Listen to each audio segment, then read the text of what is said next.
Welcome to our special webinar, Lifting Voices for Peace, Korean American Authors on the Unended Korean War.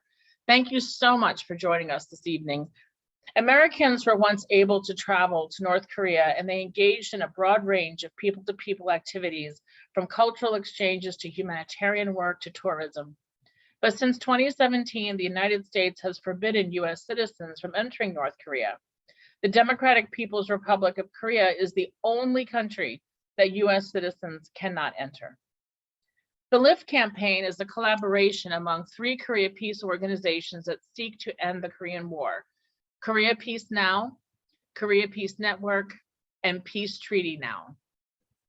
Our goal for the campaign is for the US government to lift the prohibition on American citizens traveling to North Korea. Who needs to travel to North Korea? First, many families were divided during the Korean War and haven't seen each other since.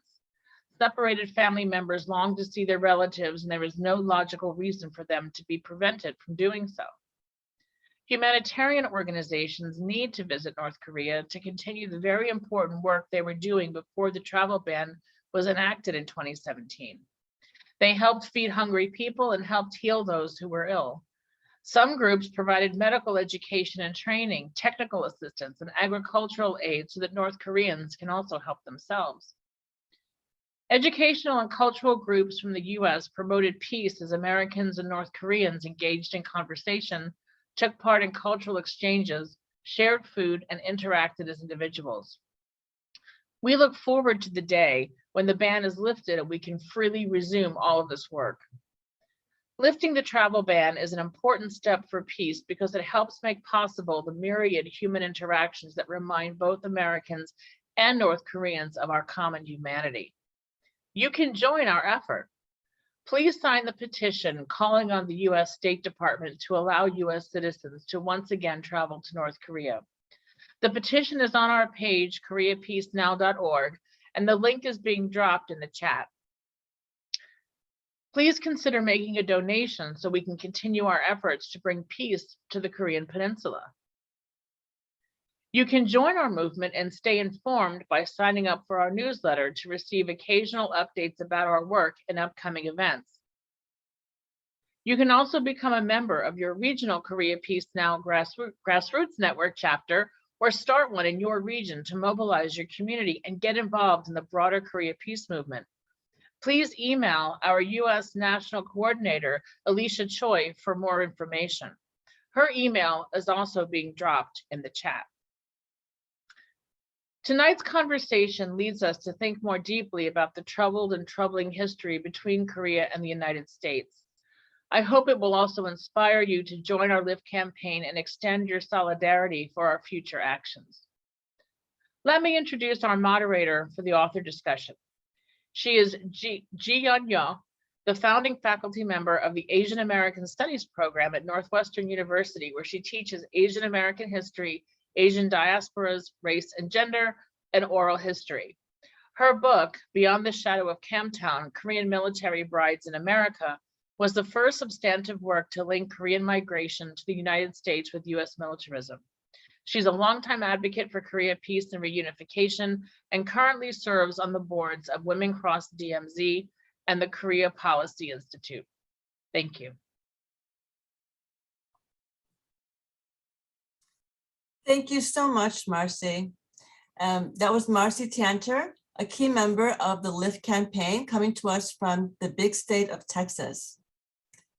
Tonight, we have 2 very special guests, the authors Grace Cho and Gary Pak. Grace M. Cho is the winner of the 2022 Asian Pacific American Award in Literature and a finalist for the 2021 National Book Award for Nonfiction. Her memoir, Tastes Like War, was a Time Magazine and NPR Best Book of the Year in 2021. Her first book, Haunting the Korean Diaspora, Shame, Secrecy, and the Forgotten War, received a 2010 Book Award from the American Sociological Association.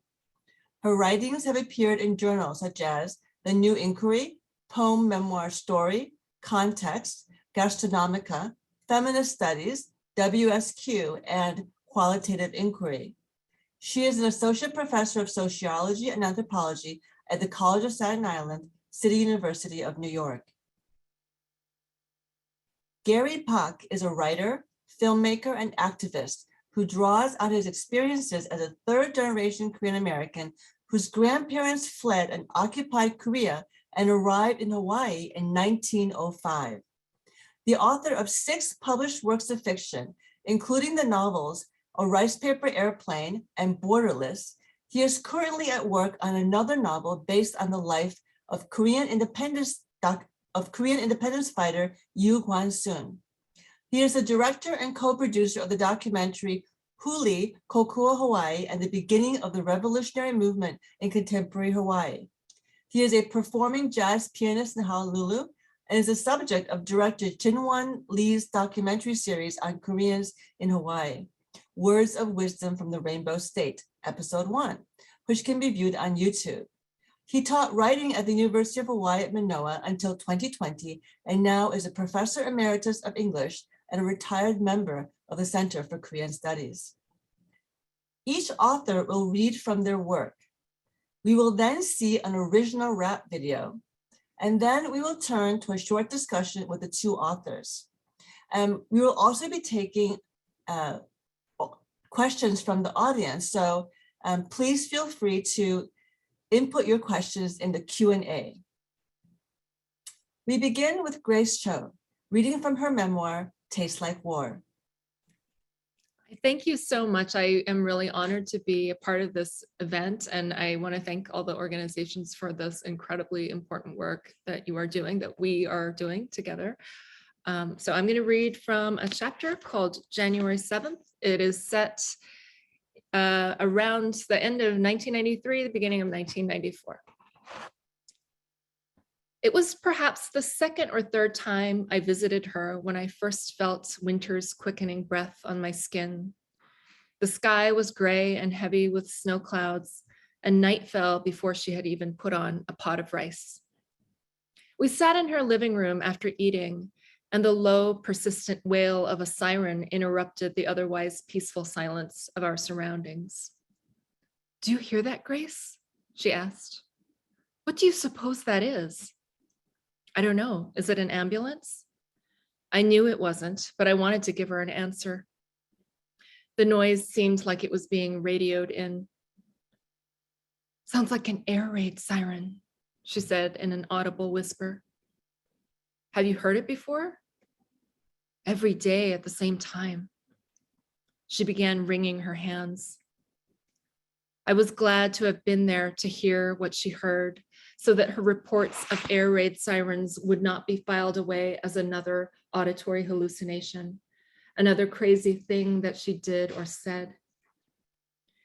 10 years later, while I was writing my doctoral dissertation, I would learn that the Korean War's staggering civilian death toll had primarily been caused by aerial bombing with napalm. The Americans' fire and fury, decimating schools and orphanages, incinerating the flesh of screaming children.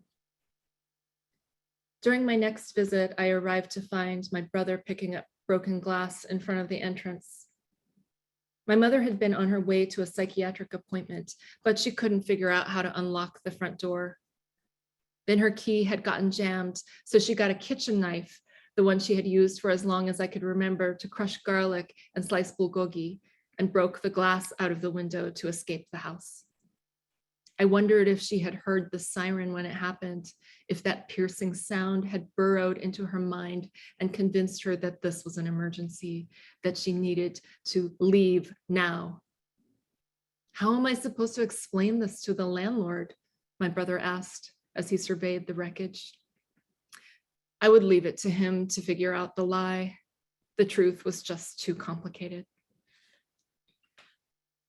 At certain times each day, my mother would chant, something that my sister-in-law referred to as the timing thing. At 1:07, she repeated January 7th, my birthday, over and over again with the speed of an auctioneer until the minute was up. January 7th, January 7th, January 7th, January 7th, January 7th, January 7th, January 7th, January 7th, January 7th, January 7th, January 7th, January 7th. She did the same for my brothers. But there was another time date I didn't recognize, 9:45. She did not repeat it in the same way, but said it only once every 12 hours. I was frightened the first time I witnessed it because we had been in the middle of a mundane conversation, and suddenly she straightened her posture, pointed to the clock with one firm shake of her right index finger, and announced in a loud, arresting voice, "September 45." And then, as if nothing had happened, she returned her attention back to me and finished her previous thought exactly where it had left off. I was always spooked by it, much more so than any of her other quirks. It didn't feel like these words and actions had just been generated by her mind, but rather that there was some other presence in the room, a supernatural force that was using her body to speak.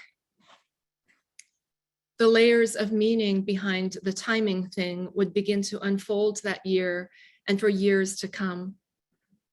In September 1945, the United States occupied the southern half of the Korean Peninsula, where they would establish a new nation called South Korea with a hand-picked Harvard-educated president, lay the groundwork for a laboratory in which new weapons of mass destruction would be tested on communists and groups of refugees that might be harboring them, build an infrastructure for entertaining the American troops that would remain there to this day.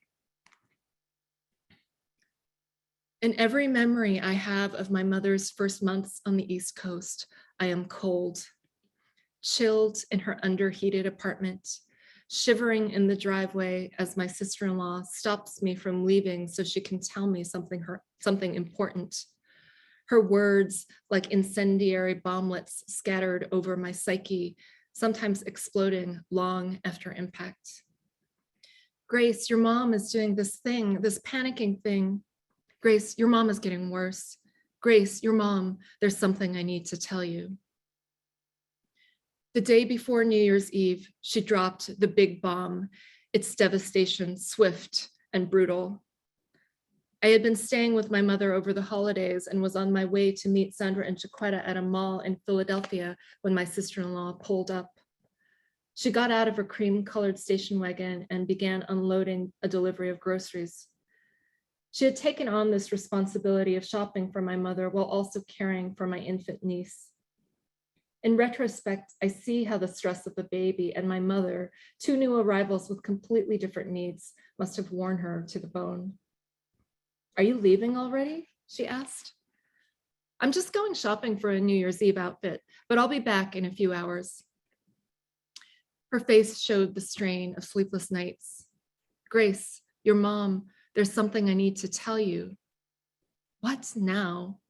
I was feeling stressed by all her pronouncements, though I couldn't articulate exactly why, only that it made my helplessness in the face of my mother's illness all the more painful. What new development could have caused my sister-in-law to hesitate like that? Why the preface when she usually just spat out the words? There was nothing she could say about my mother's condition that would have come as a shock to me. I had already been through 8 years of erratic behaviors, mood swings, and hallucinations. What could she possibly tell me that I didn't already know? "Grace, your mother used to be a prostitute." And I am skipping a few pages in which I try to process this information and verify it, but I'm skipping about 10 pages. On January 7th, 2009, the New York Times ran a story about a group of former sex workers breaking a decades-long silence about the South Korean government's role in setting up a sex trade for the Americans. "Our government was one big pimp for the US military," one of them said. The number of women speaking out would grow, and eventually 120 of them would file a lawsuit against the South Korean government for enabling systematic abuse against thousands of women and girls. It would take 8 years, but a panel of 3 judges would rule in favor of 57 of the plaintiffs, workers who had serviced the US military in the 1960s and 1970s, the same time period in which my mother worked on the base. The court determined that the government had illegally detained the women by locking them up in rooms with barred windows and forcing them to undergo medical treatment for sexually transmitted infections, constituting what one judge described as a serious human rights violation that should never have happened and should never be repeated. According to Pak Young-ja, one of the plaintiffs mentioned in the article, they never sent us to doctors even when we were so sick we almost died, except they treated us for our venereal diseases, not for us, but for the American soldiers. Park also challenged the popular notion that she and her fellow sex workers at the American military base were willing prostitutes. She pointed out that some women had been tricked by job placement agencies, but even those who knew what kind of work they'd be getting into had never consented to the abusive conditions. I was only a teenager and I had to receive 5 GIs a day with no day off. When I ran away, they caught and beat me, raising my debt. The plaintiffs would later file a lawsuit against the US government. I heard my mother's voice chanting as I read the article from the New York Times, January 7th, January 7th, January 7th. I had always thought it was in reference to my birthday, but then I wondered if the date was also her vision into the future, the voice of her solidarity with the plaintiffs. Thank you. Thank you so much, Grace. Now we turn to Gary Pak, who will be reading from his latest novel, Borderless. Hi, thank you, LIF people, for inviting me to this. And wow, Grace, you're very powerful reading. But you know, thank you, people at Echo, Jiyoung, Marcy, Julie, Rose, Tate, Becca, Ayong, everyone who put this thing together. And Hyun too, you know, of course. And some of you are more fortunate to have knew her longer. I only knew her for a couple of years, and I wish I'd known her longer. But anyway, so I'm going to be writing, reading from my latest novel. It's called Borderless, and let me just set it up a little bit. It takes place in LA, around the LA area.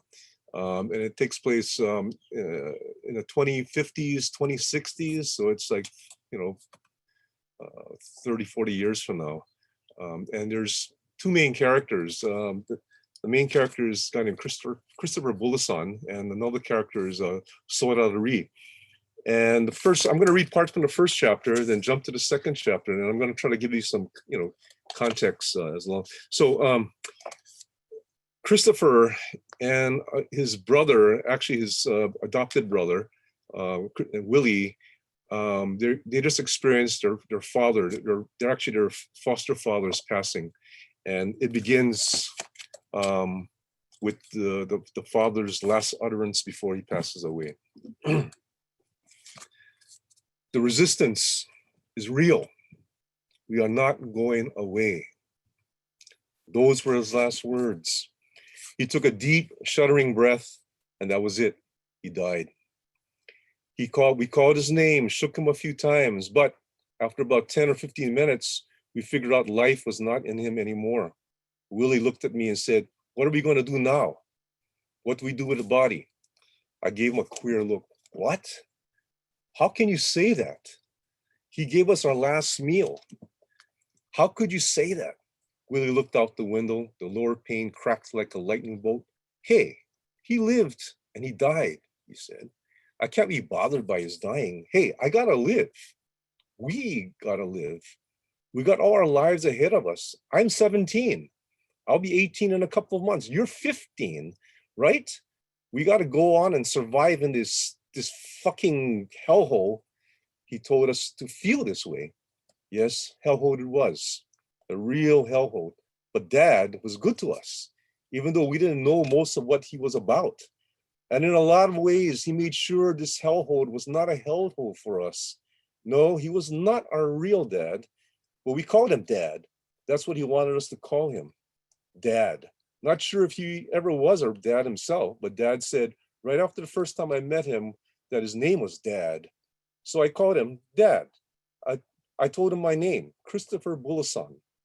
I first met Dad in an alley behind the restaurant where he was working. I was living by myself under a train bridge for a couple of weeks. in a cardboard shack I built on wooden pallets. Later, Dad asked me after he brought me to his home where I met Willie, "What are you, Native American? Chicano?" I shook my head. I told him I was Filipino on my mom's side, and the other half was Korean. But I never knew my dad. He chuckled and said, "Just like me, I'm a mongrel. I got black, English, and other white bloods and some Cherokee. You can tell the black, right? I got a quarter in me, maybe even more. My grandfather was half black and Cherokee and other things. I believe I even have a bit of Japanese in me. Of course, I could be a lot of other things I don't know about, but that's all I know. I was an orphan. That's what I do know. My dad was in the Vietnam War and visited Hawaii on R&R and met this young lady attending a university in Hawaii. That's my mother, I was told, and they fell in love for the moment, and I was made. But I never knew my daddy. He went back to the front and died there. My mother put me up for adoption when I was real small. Well, she just left me at a church. I remember her telling me to sit on the steps and hearing people singing inside. It must have been a Sunday. And she telling me to wait until she would be right back, and she'll be right back.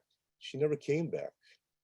I only met her once after that, years later, at the hospital where she was dying of cancer. I was 17, and someone told my foster parents, whom I left when I was about 15, about her wanting to see me. And somehow my foster parents found me and informed me about her wish. So I took the trip to Honolulu from LA and saw her the day before she died. All she said to me was, "I'm sorry." "You're sorry for what? For abandoning a baby to the madness of an abusive world? For giving a 5-year-old the ultimate lessons in growing up to be independent? For fucking up?" No, I didn't tell her that, but just held her hand and said nothing. She told me about some of her family members who wanted to meet me and how to contact them. Then I left the hospital and walked to Waikiki and tried to imagine the trails and footsteps my father may have taken. But man, the Waikiki I knew was only in pictures and stories. Dad told me as he went back to the hospital next day and was told his birth mother had died. He went out and cried under a large tree, then took a taxi to the airport and caught the next plane back to LA. There he got back to his regular routine, selling drugs and being a bodyguard for a neighborhood thug. But then he got caught and sent to prison after he killed someone in a gang fight. But that's where things got better, according to Dad. After a couple of years, he came upon a reading circle of prisoners of all colors, mainly Black and Latino, who were studying communism. That's when his world suddenly began to mean something, he said. Okay, I'm going to skip over to chapter 2. So what happens is Willie and Christopher, that's the point of view character. They buried their father, and then they decide to split up. They start going off their different ways. Oh, another thing I got to tell you is that 2450, 2060, there's the United States of America is not the United States of America. There's been natural calamities, and the economic system has collapsed, political system has collapsed, and the country is broken up into various parts, and some led by revolutionary socialist country organizations and stuff, some by fascists. The fascists, they're known as the Minutemen, their military arm, and then the socialist revolutionaries are called the Red Rebels. The former United States is still existent, but they only claim a few pockets of thing on the eastern seaboard. Meanwhile, the whole country is kind of, and so is Canada and Mexico. And so what has happened is that there's a balkanization, and there's parts of the country and parts of Canada and Mexico that have organized and turned into mostly socialist states, but also to some fascistic states too. Where all the rednecks live and so. And so anyway, so Christopher continues on. Oh, I'm sorry, I set my timer and make sure I don't go over my time. Please let me know, moderator. I forgot to put my time. Anyway, So he follows a stream because he's just going and he wants to go. And his main thing is he wants to go to the Pacific Northwest where a socialist, I guess a country or nation is called, and it's been organized and it's called Cascadia. He wants to go there because he visited with his father and Willie, and he liked it. He really kind of liked going there, so he wanted to go there. But anyway, so he's traveling. He's walking around the LA, the stream system, the channels, and this is where he meets his soon-to-be sister, adopts or whatever. Okay, so anyway, I'm going to start here, and then Jiong, please text me if I'm going over. Please, I sat on the embankment and looked at the flow of the rising stream feed into the large channel. And following that channel, I saw an opening to a tunnel. Not the opening Willie and I took years ago exploring, but I knew it would somehow, in all of its underground meanderings, connect to the concrete course we had taken. The day was dying, the sky turning a deep, dark red, perhaps purple, and it was quiet, so quiet that all I could hear was the stream water pouring into the channel and fusing with other dark green waters of South LA. The sound of the water and the events of the day made my mind and body drift tiredly, and my head began to nod. I set the rifle to the side and took off my pack.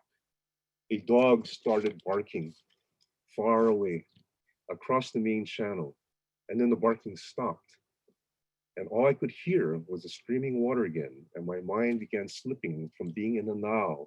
And I lowered my back on the warm concrete, but just before falling asleep, my skin pricked from some intrusion in the air.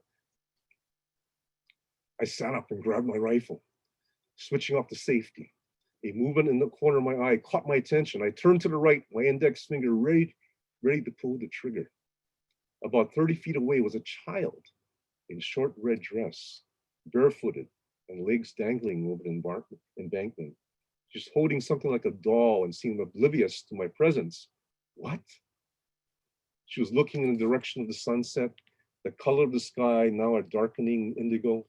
From this distance, I wasn't sure how old she was or what her exact features were, but she continued looking at the sunset and seemed not at all concerned that a stranger was aiming a rifle at her. I looked behind her, then behind me, and saw no one else.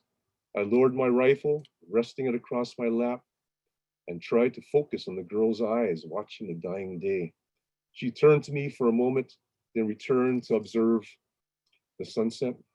I called out to her, and she turned to me and said, "Hi." It was a voice that sounded tired and lonely, but also mature for a young girl. I squinted my eyes to get a better look at her. Her hair was shoulder length and black or dark brown. She looked Asian, perhaps she was Chicana. I couldn't tell from this distance. "What are you doing here?" I said to her. She said something I could not understand. "What was that?" She repeated herself, and I still could not hear her. "Do you mind if I come closer?" "Are you going to shoot me?" she said, now a bit louder. No way. This is only for defending myself from attackers." I got up, leaving my pack, but taking my rifle and moved deliberately to where she was sitting, stopping about half the distance between us. I sat down and set my rifle to the side away from her. "What are you doing here? Shouldn't you be home right now?" "My mommy and daddy are dead," she said without emotion. "Your mother and father are dead?" I saw the evil white men shoot them. They shot back, but the evil white men had bigger guns. They had more guns. I thought about the reactionary Minutemen. There were still active pockets of them here and there. "Are you Dad Watson's family?" she asked. "What? How do you know Dad? You know me?" She shook her head and nodded. "Dad knows Auntie Mala." And I think my time is up. So thank you so much.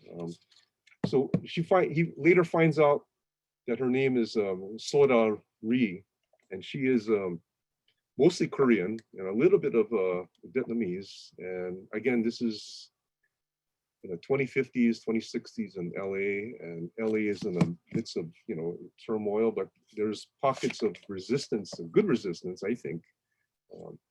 They're trying to develop a kind of a socialist country and stuff, or at least in that area. But,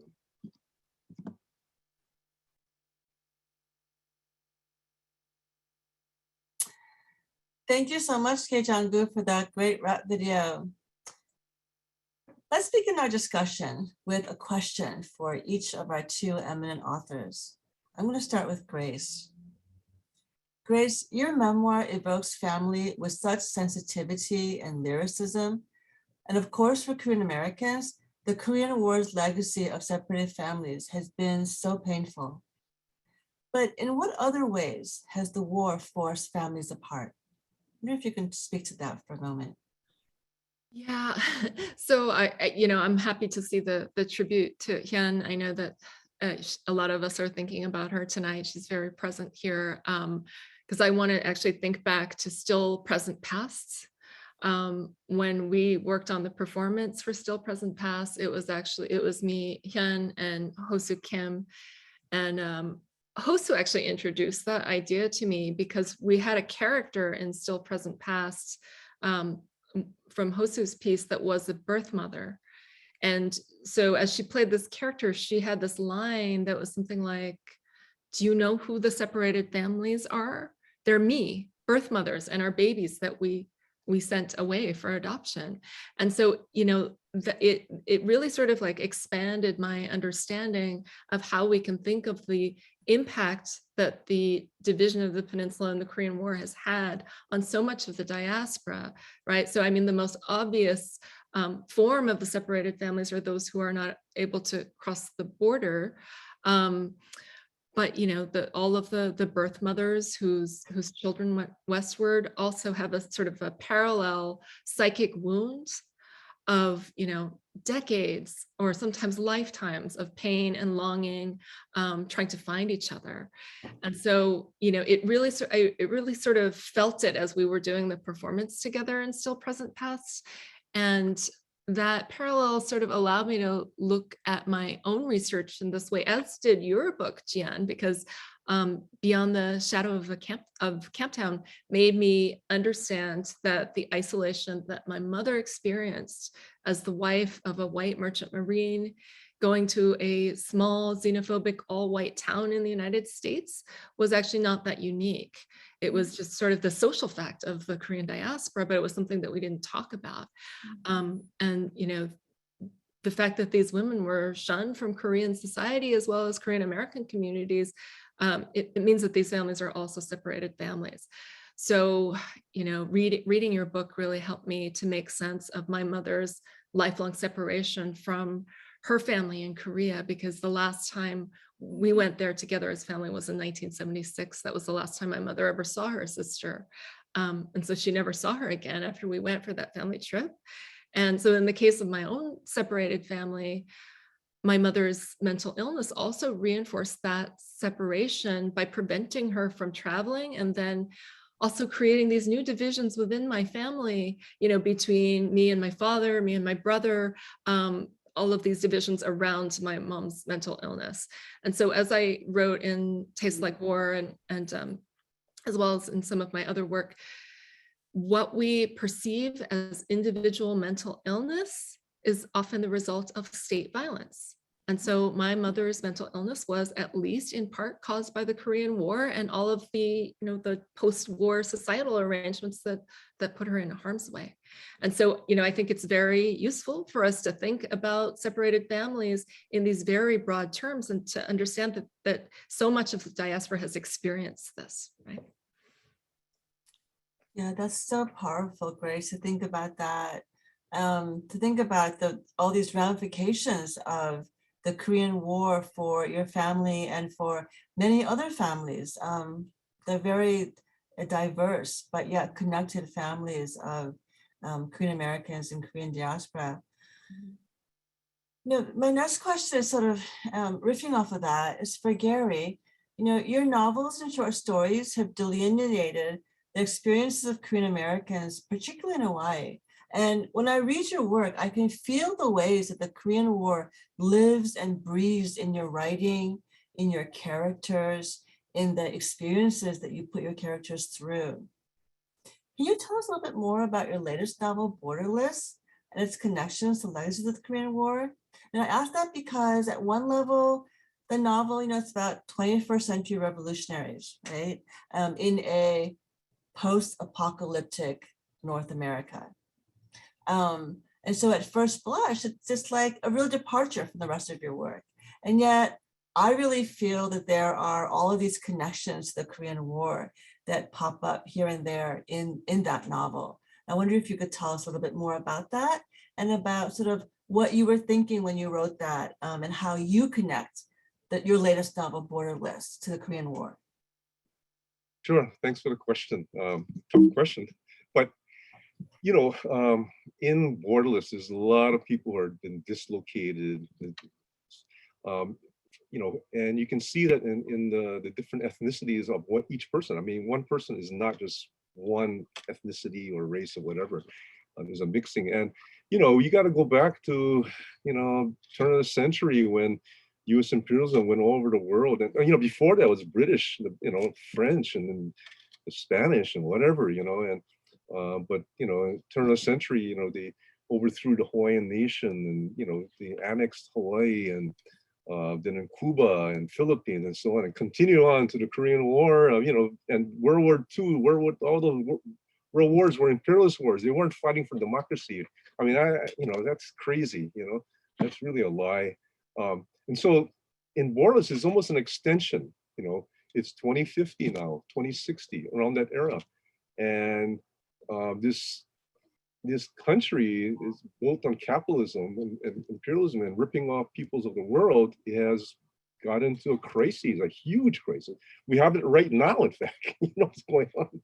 And what happened was that the country is, and the thing is, it's not, to me, it's not a dystopia. I don't see it as being pessimistic. I see it as being very optimistic.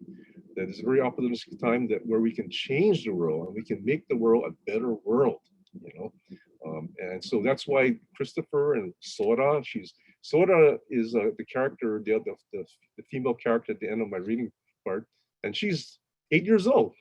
She's 8 years old. She's going to be 9 years old. But yet she herself sees a vision of a future where people are going to work together and not against each other, work together to form. And so, coming from like Korean War, where there was so much dislocations, people being, hammered, and people are saying, oh, well, we're fighting, the Americans, we're fighting against communism.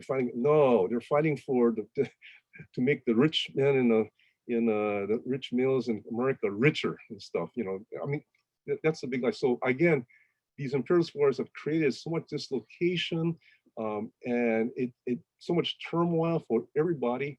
And you can see that in my characters in Borderless. But again, I'm trying to move to another vision and saying, hey, this is not pessimistic. This is actually something that we can deal with, and we can actually change the world for a better. We can actually create a better world if we work together, and instead of against each other and and being selfish and greedy and all that stuff. We can be a community. So anyway, I don't know if I'm answering your question, but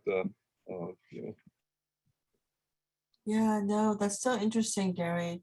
And I'm struck by the way that you emphasized how this latest novel, despite its post-apocalyptic setting, is really about optimism, right? And about building something collectively for the future.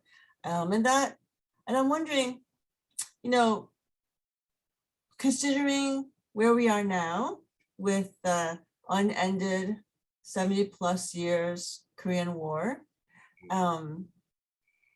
what do you envision, both of you, Grace and Gary, for Korean Americans in the future? What would you like to see us collectively do and become as a community? I guess maybe I could start unless you want to jump in, Gary.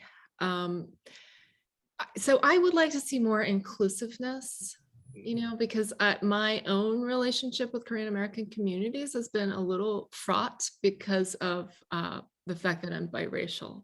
And so, like Patty Duncan has this essay about, I forget what it's called, genealogies of unbelonging, but she uses this term unbelonging to sort of talk about the biracial experience.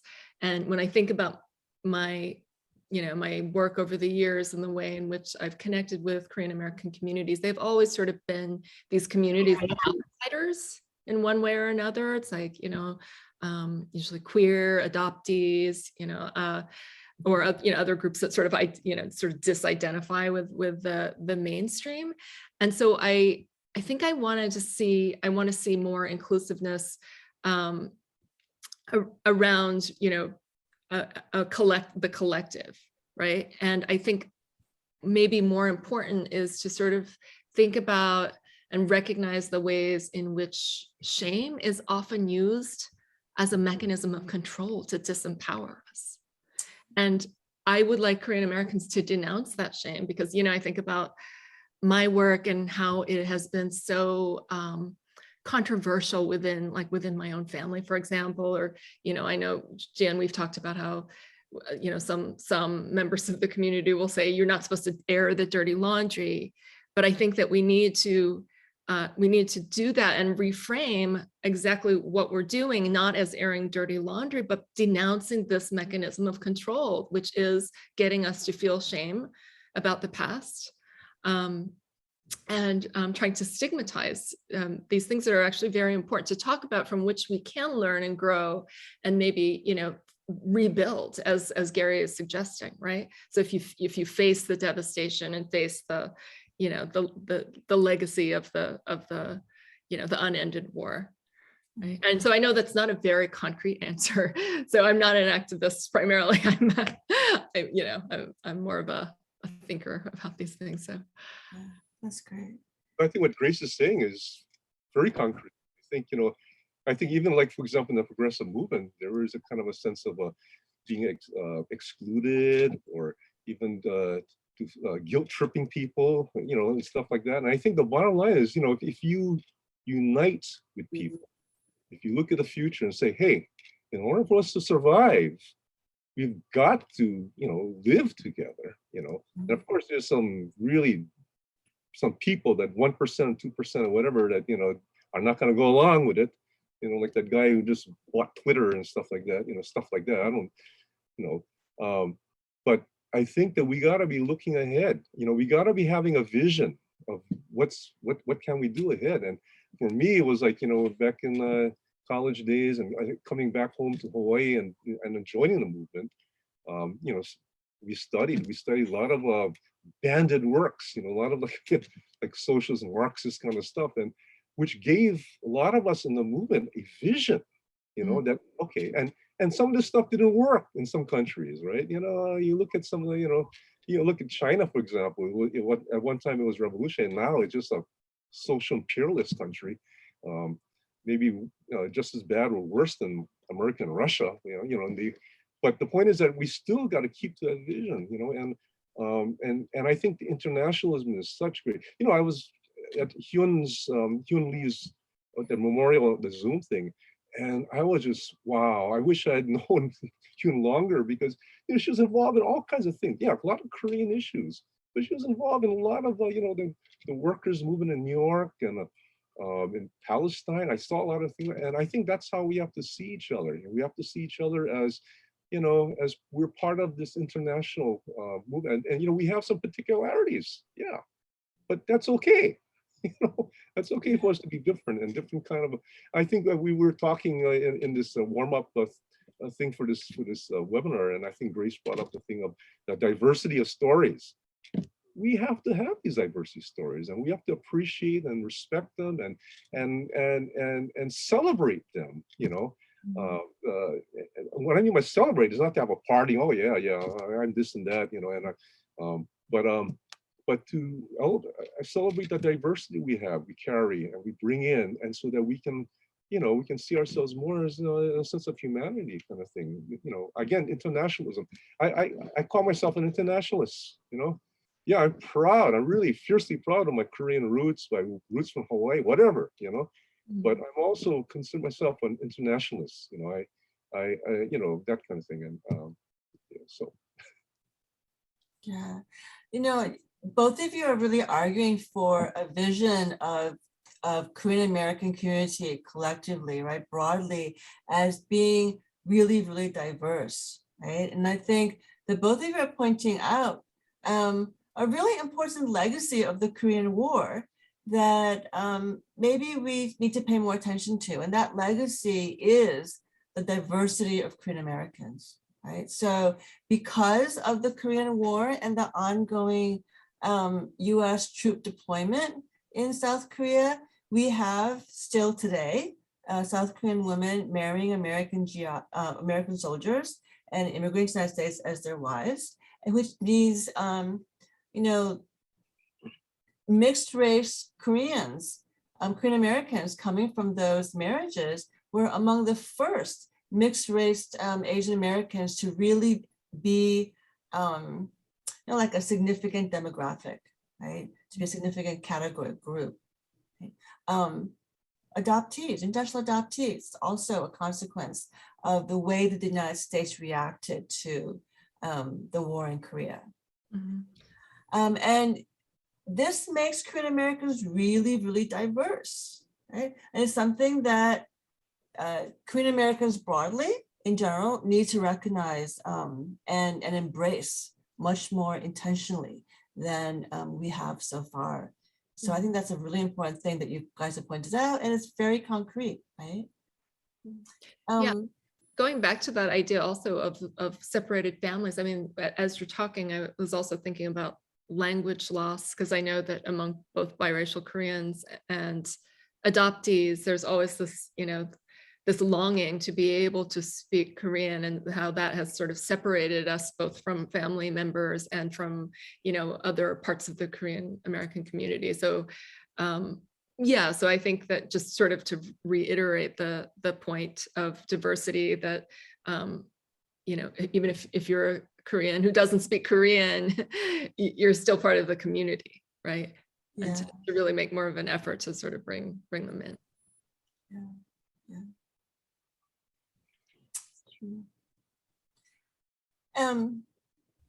Related to that, and speaking of and thinking about Hyun Lee and her work for the movement, I was really struck by a memory that a Korean American adoptee gave about her experience with Hyun, right? How in preparation for a project, a travel, a trip back to South Korea, Hyun called this Korean American adoptee regularly to go over the lyrics to Korean language movement songs, right? To sing those songs together, and to really, let this Korean American adoptee know this is your heritage. This is part of you, and it doesn't matter if you don't know the words yet, if your pronunciation isn't quote unquote correct. What matters is where your heart is, right? And how profoundly that, the Korean American adoptee was moved by that. We should all be more like Hyun in that way, right?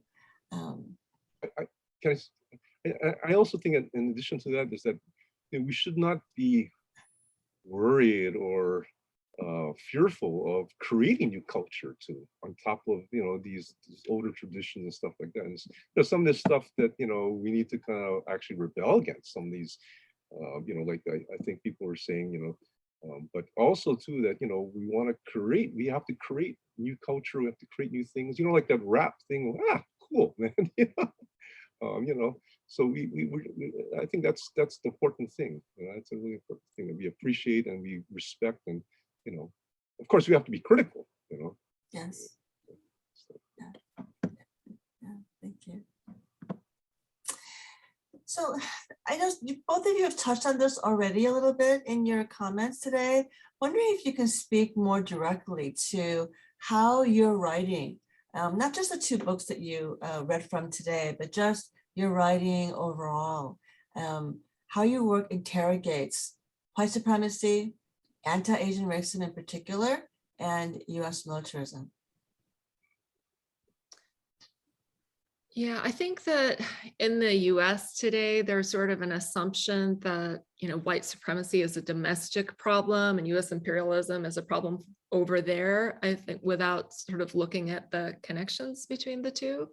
So, I'm always interested in sort of thinking about those connections and also maybe looking at at more subtle manifestations of it. And, like when we were prepping for the meeting yesterday, Gary, you mentioned assimilation, and that's something that I've written about quite a bit, about how the demand that immigrants assimilate is a form of psychic violence.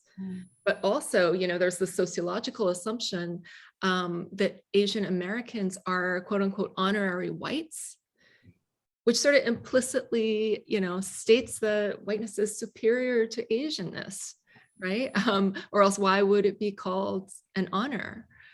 So, and then in writing, when I write memoir, just thinking about the complex relationships within my family between my parents, I often get responses from readers who say, well, I don't understand how, because there's a moment in my memoir where I, found out that my dad was a supporter of David Duke's 1992 presidential campaign. But I had, I've had people say, well, how? I don't understand, because he married an Asian woman, right? So there's this belief that when a white person marries a person of color, that white person is not being racist, because how could you be racist and also marry someone? But, so I want to think about how racism can sort of take these more subtle forms, right? Like in the form of, let's say, the unequal power relations within a marriage, or the rescue fantasy that, in which you're saving, the white person is coming to the rescue, which is just so dominant in many aspects of our history, right?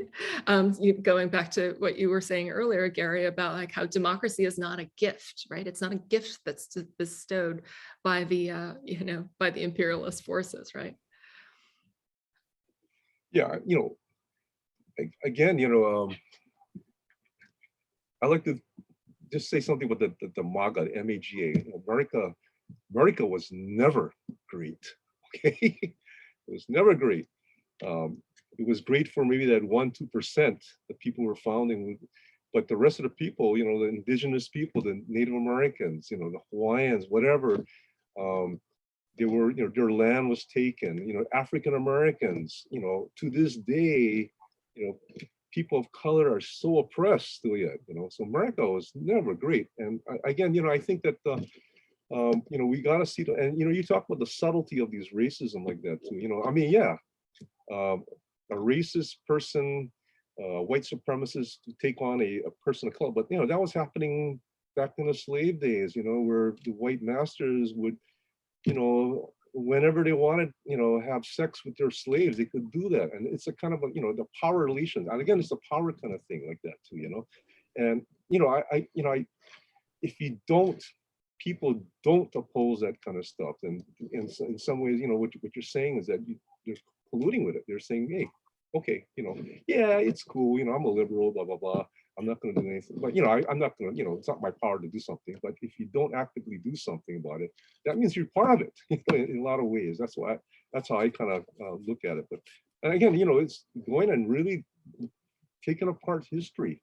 What's going on? What they taught us from day one to even college, getting your PhD and stuff like that. They still teach you these kind of things, and you just have to bucket, and not only bucket, but transform it, change it, and make and create. There's other visions, and we can. That's why I get, of course, I get depressed by what's going on and stuff, but I also feel it's important to be optimistic about the way, because there are very good people. There's good people all over the place. Look at the Lyft people. Lyft people are all good. It makes me wow. I smile, but I think that yeah, that's how I feel about that. Yeah. And it is depressing. It's an everyday thing. I mean, this Asian hate thing, hate this, hate that, hate so on, and you know, it gets really dangerous. But at the same time, you know, like there was a saying, like, you know, these imperialists are like paper tigers. You know, they look really fierce and something. They have claws, but you know, you have to defang them, and you have to. And if we look at the world, we look at the history, where things are going. You know, humanity has a really place, and we're gonna take it there. You know. Yeah. And thank you both for that. Really appreciate it. And we're going to turn to some questions from the audience. And I want to encourage members of the audience to continue to input your questions in the Q&A, please. Okay. So this is a question from Jenny, who says, "Thank you, Grace, for your comment about moving past shame as a mechanism of control in the Korean American community. I've had white Americans push back against the Lift campaign because of their fears of the mechanisms of control in the DPRK. They believe the US government is justified in keeping Americans away from those quote unquote systems of control. How do you think we could reframe that differently? How could we move collectively toward the future across borders, Gary?" This seems to be a question for both of you. You can go first, Gary. Oh, first of all, one Korea. Okay. And I'm not talking about the people in power and stuff like that. I'm talking about the people, you know. That's our only, and you know, that's one people. You know, I don't know exactly how that's going to happen, but I feel through culture, I think that's an important way to get the message out, like, you know, what we're doing now, to get the truth out and stuff. That's my direction when I do my cultural work, and I see myself as a cultural worker. I don't see myself as a, you know, a writer or a filmmaker, whatever you want to call it. You know, I wish I was an NBA player. No, I'm just kidding. That was a dream long time ago. But I think that we're, as a culture worker, I want to, you know, whatever I create and stuff like that, I'm hoping that it's going to help the collective. It's going to help the community, changing ways of thinking, breaking down and really going against basically, you know, negative and backward reactionary ideas and stuff like that. And so I think one thing is that, you know, this, for example, what the LIF is doing and what other organizations are doing. For example, particular for the unity of Korea, I think that's fabulous. And you know, it's again, it's going at all different fronts, being part of the united front against, you know, some of the enemies, you know, and stuff, and try to work things out among ourselves, because we have differences. But again, you know, not to guilt trip anybody.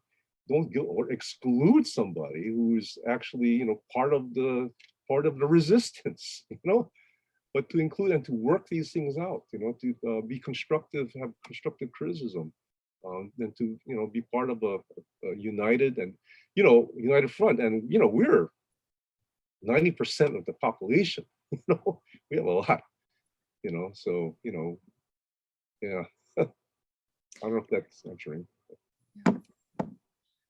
So yeah, I'm thinking about the question. I'm not sure exactly how I would reframe what was stated in the question regarding the fears that these people push back with.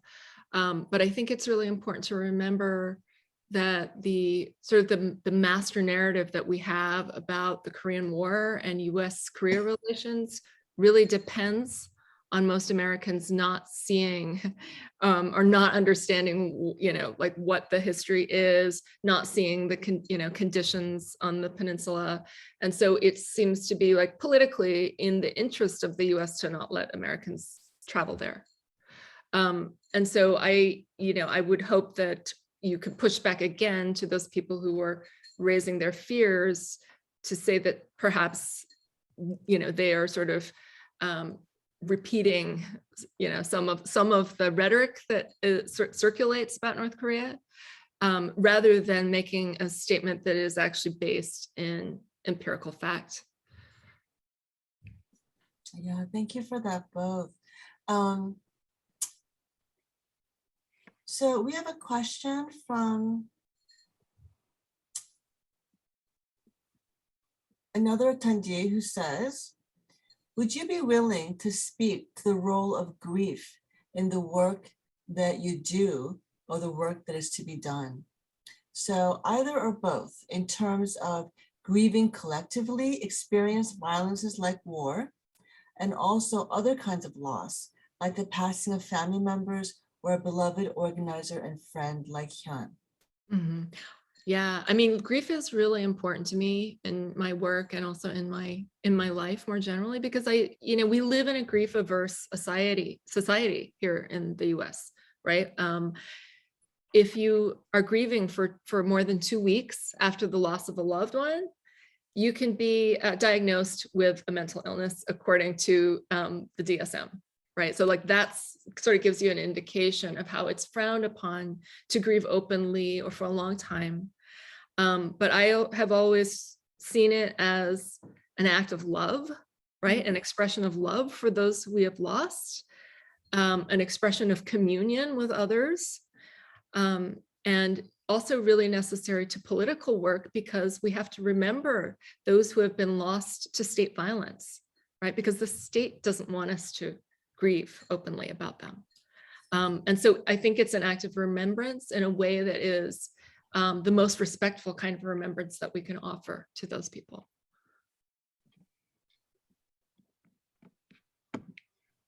I'm not sure if I can add anything about that. I think what you said is really good, Grace.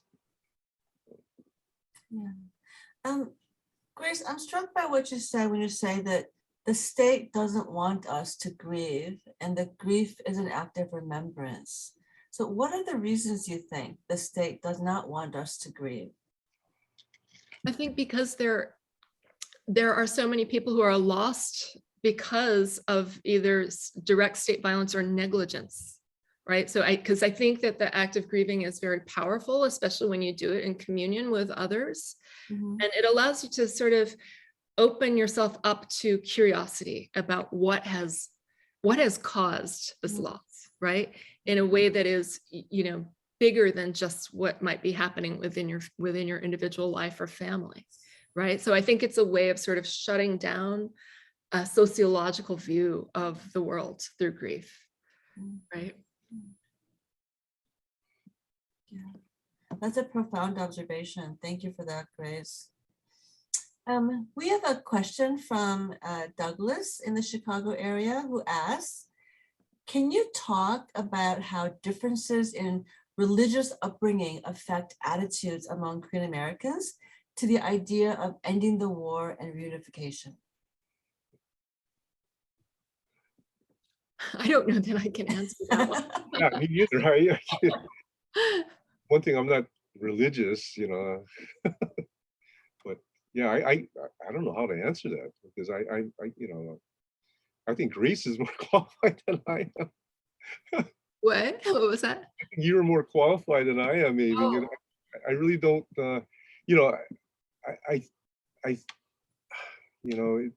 I know that there's some forces, some so-called Christian forces and stuff that really are against that. Against against, for example, unification, or against these kind of things, and they're very conservative. And then there's also those who are very progressive, and I got us, my own history is that for example, my halmani, my Wei halmani, she was murdered back in the turn of the century in Korea by the Japanese. I mean, not her, her parents, I'm saying her parents, and she became an orphan. And I believe it was a Methodist church took her in as an orphanage. And my understanding is that the church, in this particular Methodist church, was very progressive. They opposed the occupation of Korea and stuff. So I know some religious organizations are very progressive, and then again, some are not so progressive. Yeah, I can't really answer that for more current things. You know? I mean, the only thing that comes to mind for me is sort of the history of missionary work, and how that, how that really sort of depends on that whole discourse of rescue that I had mentioned before, right? So we want to think of North Korea as this place, from that perspective, as this place that sort of is, in need of rescue, right? Although the actions aren't really about rescue, but it has to be sort of like in this moral other space. And I mean, I guess that's the first thing that comes to mind. I'm not really that connected with religious people, so I don't have like firsthand accounts to actually share. Thank you. I think that what we can see in the Korean American community is that some of those who belong to some of the more conservative fundamentalist religious denominations tend to be also more anti-communist and more fearful and wary of the idea of reunification, and also more involved in evangelical missionary work that seeks to Christianize North Korea, right, as part of a path toward liberating North Korea. Mm-hmm. Right? So there are those kinds of discourses that are happening on the conservative end of the Korean American political and religious spectrum. Yeah, thank you for that, Jan. That's what I was, I had a vague notion of that, but I couldn't quite put it into words the way you did. Yeah, but on the other hand, you also have a really, really strong tradition of Minjung theology, a Korean style liberation theology that comes out of liberation theology from Central America and was embraced by progressive South Koreans, especially in the 1980s. And there's, you can sort of still see the influence of that in some of the more progressive Korean Americans who are working for Korea peace reunification. So there is that as well. There's that whole spectrum. Yeah. And we have a number of different people who are asking variations of more or less the same question, which is, what can we do to help lift the ban on travel to North Korea? And why would lifting the ban be important? What do we gain? In particular, what would Americans in general gain from that? And I'm wondering, Gary and Grace, if you can talk to that a little bit, maybe more from the perspective of, like, what's your relationship to the northern half of Korea? Would you like to go visit? If so, what would your reasons be for doing that? Mm-hmm. I would love to visit North Korea because all four of my grandparents actually came from the north side. It wasn't called North Korea. It was they were from Pyeongnam-do province, and one was from Hamgyong-namdo, and my Wei was from Gyeonggi-do. She was born in Kaesong. It was only North Korea after World War II, right? But my family all comes from there, and I have no recollection, or I just feel my family history has chopped off, and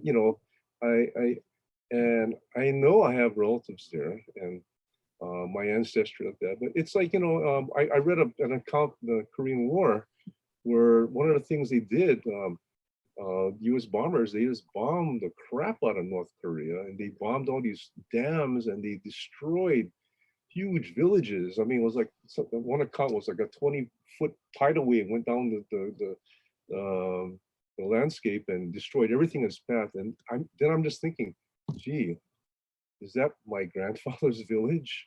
Do I still have a genetic connection to North? I mean, it was wiped out. I mean, you talk about genocide. Well, it's not even to laugh about, man. And I just have a really I guess, an organic connection that I want to see if I can possibly find family members, or, you know, try to link up my history. It's like, you know, you're part of my history has just, you know, it's non-existent. I don't know, you know, and it's a really tough thing to think about. So I, you know, again, that's on a personal level. That's how it's my connection, and also humanitarian reasons, of course. You know, again, I don't care about the leadership. I don't care the rulers and stuff like that on either side or whatever.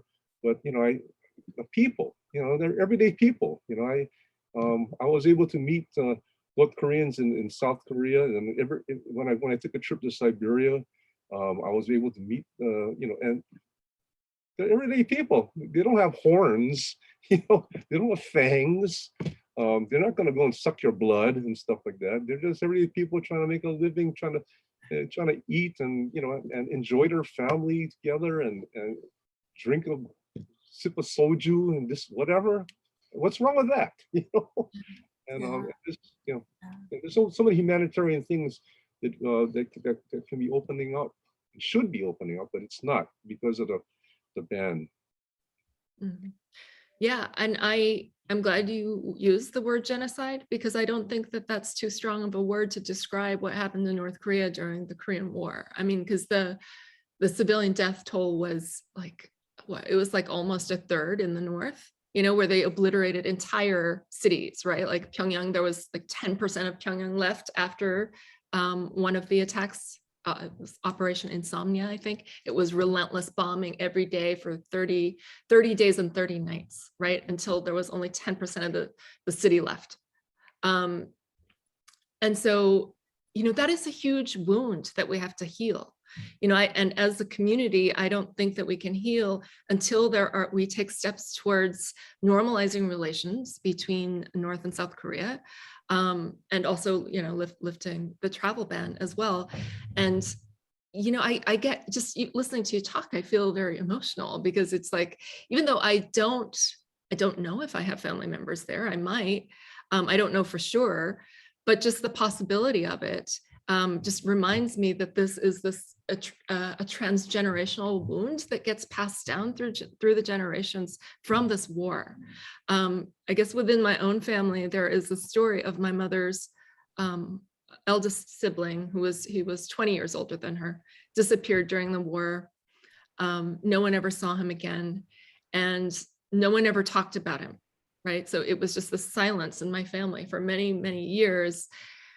And one day she told me that he disappeared.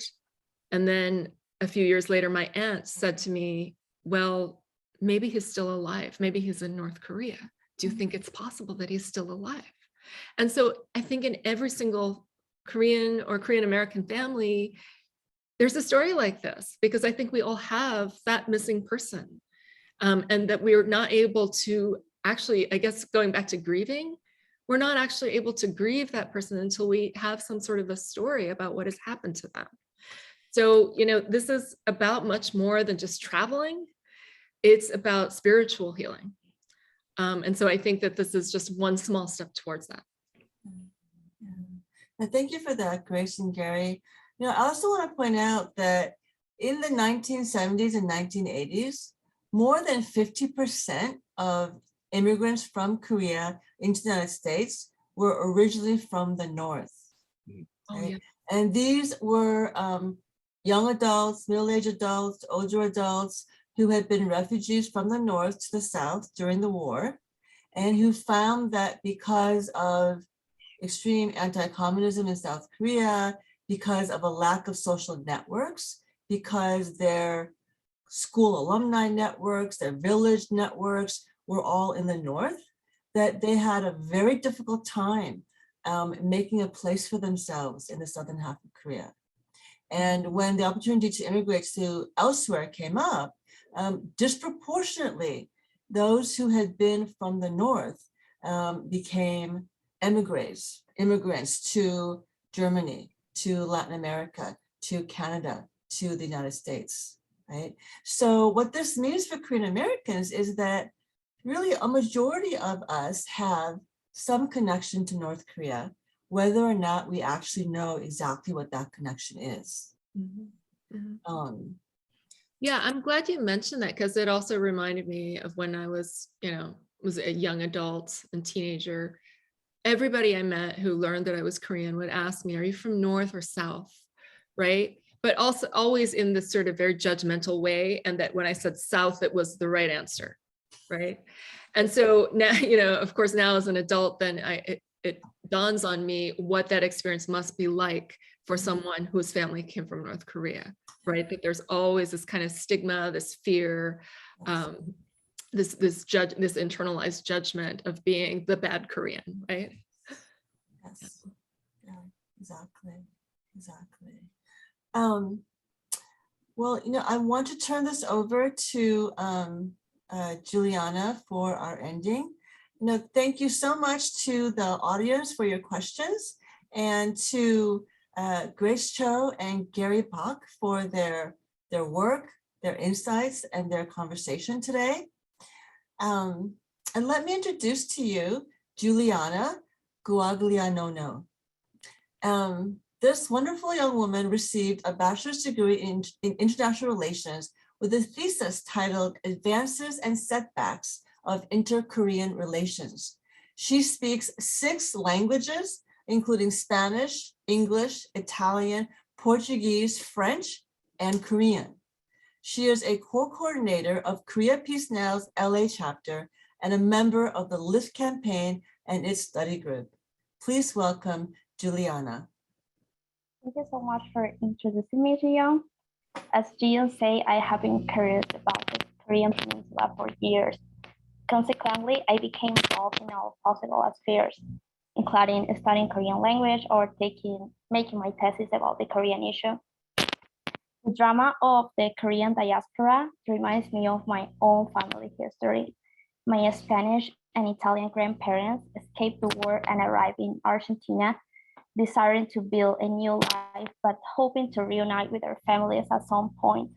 Due to other circumstances, they were never able to return to their native countries, and they left this war with a bitter taste of not knowing what had happened to their relatives in Europe. For this reason, I cannot understand the restrictions on travel to North Korea when there are still second, first, and third generation families who would love to meet their other relatives. As a result, I became involved in the LIFT campaign to help reunite families, and this is what my parents wished but were unable to acquire. Because of this, I invite you today to join the movement and support the cause. If you want, you can sign the petition calling on the U.S. State Department to allow U.S. citizens to once again travel to North Korea. The petition is on our page, Korea Peace Now, and the link is being dropped in the chat. Please consider making a donation so that we can continue our efforts to bring peace to the Korean Peninsula. You can also become a member of your regional Korea Peace Now grassroots network chapter or start one in your region to mobilize your community and get involved in the broader Korea Peace movement. If you want to do that, please email our U.S. National Coordinator, Alicia Choi, for more information. Her email is also being dropped in the chat. Thank you for listening to my story and for joining us in our author's conversation on the unended Korean War. I hope this motivates you to join our movement. Goodbye, and I hope to see you again soon.